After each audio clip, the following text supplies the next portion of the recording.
Welcome to Story Ripple, a home for those who love to be read to. Hi, my name is Mary and I love to read books out loud. Let me share some best beloved books with you. These books have been sending out ripples of enjoyment for over 60 years. So no matter how you're feeling today, happy or sad, excited or anxious, I hope you can relax. Grab a pillow or a favorite stuffed animal and get ready to listen. It's time for a story. I'll take you into some fantastical worlds created by books. The story of Hansel and Gretel continued. It was now 3 mornings since they had left their father's house. They began to walk again, but they always got deeper into the forest, and if help did not come soon, they must die of hunger and weariness. When it was midday, they saw a beautiful snow-white bird sitting on a bough, which sang so delightfully that they stood still and listened to it. And when it had finished its song, it spread its wings and flew away before them, and they followed it until they reached a little house, on the roof of which it alighted.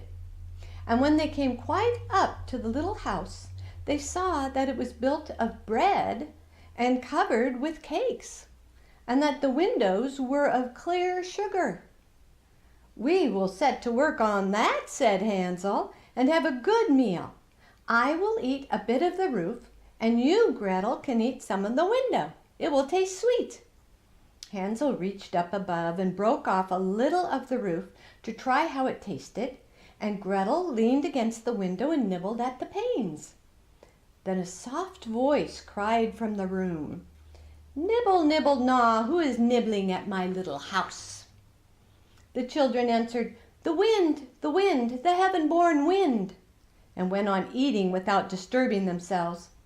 Hansel, who thought the roof tasted very nice, tore down a great piece of it, and Gretel pushed out the whole of one round window pane, sat down and enjoyed herself with it. Suddenly the door opened, and a very, very old woman who supported herself on crutches came creeping out. Hansel and Gretel were so terribly frightened that they let fall what they had in their hands. The old woman, however, nodded her head at them and said, "Oh, you dear children, who has brought you here? Do come in and stay with me. No harm shall happen to you." She took them both by the hand and led them into her little house.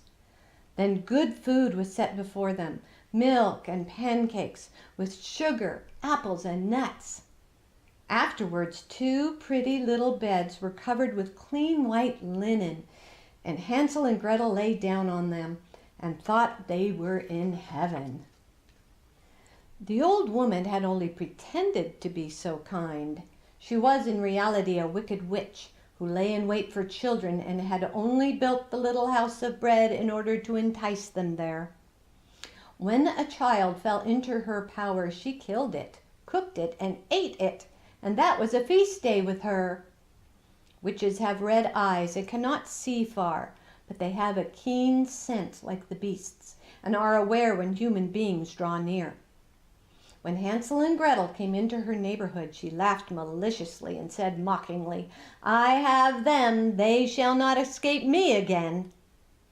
Early in the morning, before the children were awake, she was already up, and when she saw both of them sleeping, looking so pretty, with their plump red cheeks, she muttered to herself, "That will be a dainty mouthful." Then she seized Hansel with her shriveled hand, carried him into a little stable, and shut him in with a grated door. He might scream as he liked, but that was of no use. Then she went to Gretel, shook her till she awoke, and said, "Get up, lazy thing, fetch some water and cook something good for your brother. He is in the stable outside and is to be made fat. When he is fat, I will eat him." Gretel began to weep bitterly, but it was all in vain. She was forced to do what the wicked witch ordered her to. And now the best food was cooked for poor Hansel, but Gretel got nothing but crab shells. Every morning the woman crept into the little stable and cried, Hansel, stretch out your finger that I may feel if you will be soon fat. Hansel, however, stretched out a little bone to her, and the old woman, who had dim eyes, could not see it, and thought it was Hansel's finger, and was astonished that there was no way of fattening him. When 4 weeks had gone by, and Hansel still continued thin, she was seized with impatience and could not wait any longer. "Hola, Gretel," she called to the girl. "Be active and bring some water. Let Hansel be fat or lean. Tomorrow I will kill him and cook him." Ah, how poor little sister did lament when she had to fetch the water, and how her tears did flow down her cheeks. "Dear God, do help us," she cried. "If the wild beasts in the forest had but devoured us, we should at any rate have died together." "Just keep your noise to yourself," said the old woman. "All that won't help you at all." Early in the morning Gretel had to go out and hang up the cauldron with the water and light the fire. "We will bake first," said the old woman. "I have already heated the oven and kneaded the dough." She pushed poor Gretel out to the oven, from which flames of fire were already darting. "Creep in," said the witch, "and see if it is properly heated, so that we may shut the bread in."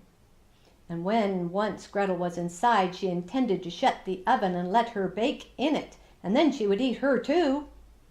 But Gretel saw what she had in her mind and said, "I do not know how I am to do it. How do you get in?" "Silly goose," said the old woman, "the door is big enough. Just look, I can get in it myself."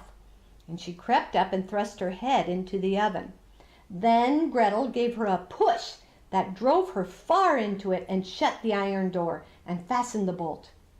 Oh, then she began to howl quite horribly, but Gretel ran away, and the witch was miserably burned to death. Gretel, however, ran as quick as lightning to Hansel, opened his little stable, and cried, "Hansel, we are saved! The old witch is dead!" Then Hansel sprang out like a bird from its cage when the door is opened for it. How they did rejoice and embrace each other and dance about and kiss each other. And as he had no longer any fear, they went into the witch's house, and in every corner there stood chests of pearls and jewels. "These are far better than pebbles," said Hansel, and thrust his pockets whatever could be got in, and Gretel said, "I too will take something home with me," and filled her pinafore full. "But now we will go away," said Hansel, "that we may get out of the witch's forest."